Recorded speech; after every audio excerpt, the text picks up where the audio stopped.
நாங்கள் 4 பேர் நேற்று இன்னொரு எம்பியோடு சேர்ந்து அங்கே இன்னொரு டிரான்ஜிக் ஆஃபீஸுக்கு போனோம். இன்றைக்கி தமிழ்மூலத்தில் பார்த்துருப்பீங்க, டிவிலையும் வந்திருக்கோம். இப்போ எதுக்கு வந்தேன்னா, முக்கியமாக இந்த போன ஞாயிற்றுக்கிழமை நடந்த சம்பவத்தை பற்றி பேசுகிறதுக்கு, பேசி உங்கள் கருத்தையும் தெரிஞ்சுக்கணும். 2வது உங்களுக்கு கொஞ்சம் ஆலோசனை கூட்டிகிட்டு, 3வது இங்கே எதுவும் உங்களுக்கு தொந்தரவு இருக்குதான்னு கேட்டு தெரிஞ்சுக்கிறதுக்கு வந்திருக்கேன். பயப்படாமல் பேசலாம், தொந்தரவு எதுவும் இல்லை. என்ன நினைக்கிறீங்களோ அது சொல்லுங்க. முதலாவதாக நான் சில கேள்வியும் கேட்க போகிறேன். அதாவது ஞாயிற்றுக்கிழமை நடந்தது சிங்கப்பூரை பொறுத்தவரை அது அநியாய செயல், செஞ்சுருக்கக்கூடாது. இது இந்த மாதிரியான காரியம் 40 வருஷத்துக்கு மேலே இங்கே நடந்ததில்லை, இங்கே நடக்காது, நடக்கக்கூடாது. செஞ்சது சில பேர், அது செய்யக்கூடாது தானே, கட்டாயமாக செய்யக்கூடாது. அப்படி செஞ்சவங்களுக்கு கட்டாயம் தண்டனை கிடைக்கும், அது நியாயம் தானே. ஓகே, அந்த சம்பவத்தில் ஈடுபடாட்டி உங்களுக்கு எந்த தொந்தரவும் வராது. சில நேரம் போலீஸ் உங்களை கேட்க, நீங்கள் அங்கே இருந்தீங்களா, என்ன பண்ணீங்க, என்ன ஆச்சு அப்படின்னு கேட்டாலும் கேட்பாங்க. ஆனால் உண்மையே சொல்லுங்கள், அங்கே நீங்கள் அந்த இதில் ஈடுபடாட்டி உங்களுக்கு தொந்தரவு வராது. சிங்கப்பூரில் சட்டம் தான். அமைச்சருக்கும் ஒரே சட்டம், தொழிலாளர்களுக்கும் ஒரே சட்டம், ஊழியர்களுக்கும் ஒரே சட்டம், எல்லாருக்கும் ஒரே சட்டம். சட்டத்துக்கு புறம்பா யார் நடந்தாலும் தண்டனை கட்டாயம் கிடைக்கும். அடுத்து உங்களுக்கு தொந்தரவு எதுவும் இருந்துச்சுன்னா, அல்லது ஆலோசனை எதுவும் தேவைன்னா, அல்லது மற்றபடி எதுவும்னா, நீங்கள் என்ன பண்ணுங்க, இங்கே மைக்ரண்ட் ஒர்க்கர்ஸ் சென்டர்னு உங்களுக்காக நம்ம யூனியனால் ஒரு நிறுவனம் இருக்குது உங்களை பார்த்துக்கிறதுக்கு. உங்களுடைய குறைகள் என்னென்ன இருந்தாலும் அவங்கள்ட்ட சொல்லலாம். அவங்கள்ட்ட இந்த 2 யூனியன் உங்கள் 2 பேரோட நம்பரையும் அவங்கள்ட்டே நான் கொடுக்க போகிறேன். தமிழ் பேசணும்னா அவங்கள்ட்ட போயிட்டு நீங்கள் இவங்கள்ட்ட சொல்லலாம். இவங்கள்ட்ட சொன்னால் அவங்க என்கிட்ட சொல்லுவாங்க, நான் அதை பார்த்துக்கிறேன்.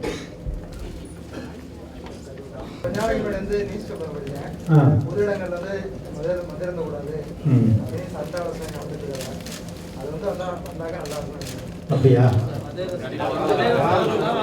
எத்தனை பேர் அதுக்கு சரின்னு சொல்லுங்க.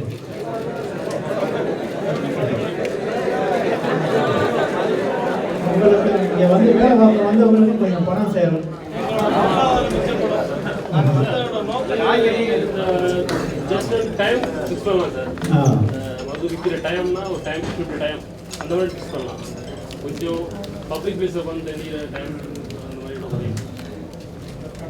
பாப்பா இதை பற்றி இதெல்லாம் இன்னைக்கு கொஞ்சம் யோசிக்கும். ஓரளவு நாங்கள் ஃப்ரீயாக விட்டோம்.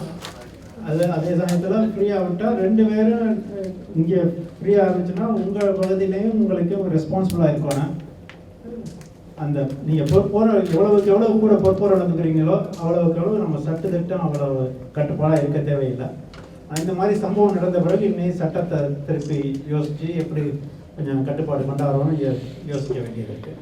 யோசிப்போம்.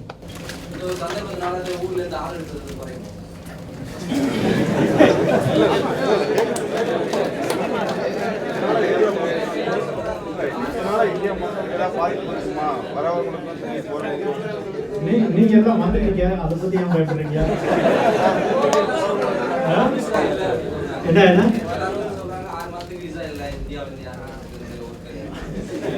இந்த மாதிரி வதந்தியெல்லாம் கேட்டுக்கணும், நீங்க பயப்பட வேண்டாம். 2வது உங்களை பாதிக்காது, நீங்க இங்க வந்துட்டீங்க. சரி, ஞாயிற்றுக்கிழமை காலையில் ஈவினிங்ல தேக்காவுக்கு போகிறவங்க பிரைவேட் பஸ்ஸில் அளவுக்கு அதிகமாக 50 சீட்டுனா 50 பேர் மட்டும்தான் அளவு. ஆனால் ஒரு சில டிரைவர்கள் ஒரு ஷிஃப்ட் எடுக்கிறது மாதிரி 2 ஷிஃப்ட் ஒரே ஒரு டயத்தில் சம்பளம் எடுக்க மணி சேவ் பண்ண பார்க்குறாங்க. அதனால எல்டி சம்மந்தமாக இதில் சொல்கிறேன். அது 50 சீட்னா 50 பேர் உட்காந்தா இன்னும் நிறைய இடம் இருக்கு. அவங்க சொல்லுவாங்க, ஏன்டா நான் நிற்கிறேனே உனக்கு என்ன அப்படின்னு சொல்லுவாங்க. அவன்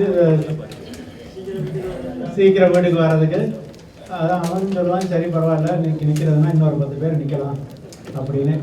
இந்தியா மாதிரி பஸ்ஸில் தொங்கின்னு வர மாட்டாங்க, ஆனால் உள்ளுக்குள்ளே இன்னொரு 20 பேர் நின்னாலும் நிற்கலாம். இப்போ இங்கே முன்னாடி நிற்கிறாங்களே இந்த ரூமில் வந்து சொன்னாங்க 150 பேர் தான் உட்கார முடியுங்க. நான் சொன்னேன் பரவாயில்ல, கூட பேர் வர்றதுன்னா கூட பேர் சொன்னேன். அவங்க வந்து இவங்களே நிற்க வைக்கிறாங்க. அந்த மாதிரி பஸ்ஸில் சில பேர் உருவாக்கப்படுகிறது.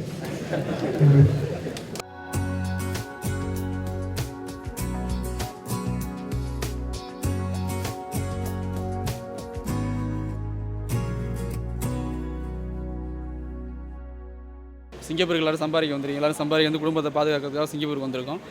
ஸோ வந்து இங்கே உள்ள சட்டத்திட்டங்கள் என்னென்ன சட்டத்திட்டங்கள் இங்கே சிங்கப்பூரில் ஃபாலோ பண்ண சொல்கிறாங்களோ அது எல்லோரும் கண்டிப்பாக வந்து கரெக்டாக ஃபாலோ பண்ணுங்கள். எல்லோரும் இப்போ வந்து எல்லாருமே சம்பாதிக்கிறதுக்காக தான் சிங்கப்பூர் வந்திருக்கோம். நம்மளோட தனிப்பட்ட குடும்பத்தை வந்து பாதுகாக்கிறதுக்கு தான் சிங்கப்பூருக்கு வந்திருக்கோம். ஸோ அப்படின்ற முறையில் வந்து நம்ம வந்து இங்கே எதுக்காக வந்திருக்கோம் அப்படின்ற உள்நோக்கத்தை மட்டும் வச்சுக்கிட்டு நல்லபடியாக சம்பாரித்து இந்தியா திரும்பி வாங்க அப்படின்னு சொன்னாங்க. அடுத்தபடியாக வந்து உங்களுக்கு ஏதாவது பிரச்சனை அப்படின்னாக்கா எங்களோட தனிப்பட்ட முறையில் ஒரு கான்டாக்ட் நம்பர் கொடுத்துருக்காங்க. எல்லோரும் வந்து அணுகிற மாதிரி கான்டாக்ட் நம்பர் கொடுத்துருக்காங்க. ஏதேனும் பிரச்சனைனாக்கா 24 மணி நேரமும் அந்த நம்பரை கான்டாக்ட் பண்ணுற மாதிரி நம்பர் கொடுத்துருக்காங்க. இங்கே நாங்கள் எல்லாமே ஃப்ரீடமாக இருக்குது. இங்கே வந்து நாங்கள் எதிர்பார்க்காத அளவுக்கு மேலே, இந்தியாவிலேருந்து எதிர்பார்க்காத அளவுக்கு மேலே சிங்கப்பூர் பிடிச்சி தான் நாங்கள் வந்து வேலை பிடிச்சி, இல்லாட்டி நாங்கள் சவுதி இந்த மாதிரி கண்ட்ரி தேடாமல் சிங்கப்பூர் ஏன் வந்தோம்னா எங்களுக்கு இதுக்கு மேலே ஃப்ரீடம், எங்கள் அம்மா அப்பா அங்கேருந்து ஓகே அப்படின்னு நம்புறதுனால தான் நாங்கள் இங்கே வந்தோம். இங்கே வந்துட்டு இதுமாதிரி ஒரு ஆச்சரியமாக நடந்தது எங்களாலே இது வந்து சகிக்க முடியல தான். ஆனால் இருந்தாலும் எங்களுக்கு இங்கே இருக்கிறது போதும். எங்களுக்கு என்ன பண்ணால் மாதம் ஃபஸ்ட் ஆனால் காசு அனுப்புறதுக்கு தான் அதிகபட்சம் போகிறது. ஆர் நாங்கள் மற்ற ஃப்ரெண்ட்ஸை போய் பார்க்குறது. ஏன்னா எப்போதும் நான் சண்டே ஆல்சோ ஒர்க்கிங், எப்போயாவது மாதம் ஒரு டைம் போய் எல்லோரும் பார்த்துட்டு பேசிட்டு எல்லோரும் ஒன்றா உட்காந்து சாப்பிட்டு எல்லாம் மொத்தமாக தான் வருவோம். இந்த 2 நாள் கலந்துரையாடல் மட்டும் இல்லை, கவர்மெண்ட்லேருந்து பல இடங்களுக்கு இவங்களோட மற்ற இடத்துலையெல்லாம் வெளிநாட்டு ஊழியர்களோடு பேசுகிறதுக்கு பலரும் சென்றிருக்காங்க. முக்கியமான கருத்து என்ன, இது ஒரு சிலர் பண்ணது தவறு. அவங்க வந்து இது வந்து அவங்களுடைய முதலாளிகளோட கோபமாக இருந்ததுனால இல்லை, கோபம் இல்லை. சிங்கப்பூரில் அவங்களுக்கு எல்லா வசதிகளும் இருக்குது. அவங்க இருக்கிற இடம் நல்லாயிருக்கு, அவங்க வேலை பார்க்குற இடம் நல்லாயிருக்கு, அவங்களுடைய சம்பளம் ஒழுங்காக கிடைக்கிது. அப்படி கிடைக்காட்டி அவங்க வந்து மேன் பவர் ஆஃபீஸ்கிட்ட போய் கம்ப்ளைண்ட் பண்ணலாம். ஏன் ஒர்க் பெர்மிட்லேயே மேன் பவர் ஆஃபீஸோட நம்பர் பின்னாடி இருக்குது. அதனால் எந்த தடையும் இல்லாமல் நாங்கள் வேலை பார்த்துக்கின்னு வரோம், எங்களுக்கு எதுவும் தொந்தரவு வரக்கூடாது அப்படின்னு அவங்க கேட்டுக்கினாங்க. And there is a reputation that the Indian workers have built for them. இந்திய ஊழியர்கள் அவங்களுக்குன்னு ஒரு நல்ல பேரை ஏற்படுத்தியிருக்காங்க.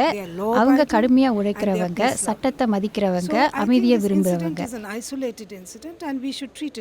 இந்த சம்பவம் ஒரு தனிப்பட்ட சம்பவம், அதை நம்ம அப்படியே தான் பார்க்கணும். 2 நாடுகளுக்கும் 2 நாட்டு மக்களுக்கும் இடையே ஒரு நல்ல உறவு இருக்குது. இந்த நல்லுறவையும் இந்த சம்பவத்தையும் நம்ம வெவ்வேறாக தான் பார்க்கணும். 2 நாட்டு உறவு நல்லா வலுவாக இருக்குது. மேலும் இந்த உறவு தொடர்ந்து வளரணும். Which will continue. We have with Singapore we have a strategic partnership. We are talking to them on a wide range of issues. We are going to continue that cooperation.